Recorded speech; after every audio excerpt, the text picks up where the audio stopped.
Just imagine, আপনি আপনার কিছু বন্ধুদেরকে নিয়ে দাঁড়িয়ে আছেন, হাসি ঠাট্টা করতেছেন, জুড়ে জুড়ে হাসতেছেন। আপনার পাশে দাঁড়িয়ে আছে কিছু মেয়ে, তারা ভাবলো আপনি মনে হয় তাদেরকে নিয়ে হাসি ঠাট্টা করতেছেন। এই ভাবনা থেকে কিছু সময় পর আপনি খুন হয়ে গেলেন।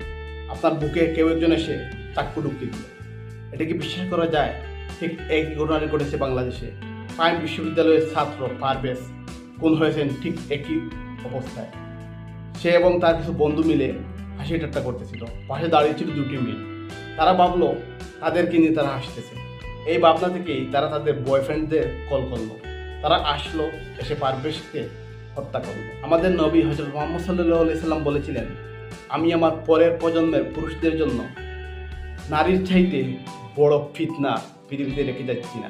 এটি বুখারী শরীফের একটি হাদিস। এখানে কি হলো? এই দুটি নারীর জন্য একটি ছেলের জীবন গেল, তিনটি ছেলে বেঁচে থেকেও মৃত্যুবরণ করলো। কারণ হচ্ছে তারা জেল হাজতে যাবে, হয়তো বা তাদের ফাঁসি হবে, না হলে যাবজ্জীবন হবে। কিন্তু এই মেয়েগুলোর কি হবে? আমরা চাই তাদেরকে আইনের আওতায় এনে যথাযথ বিচার করার।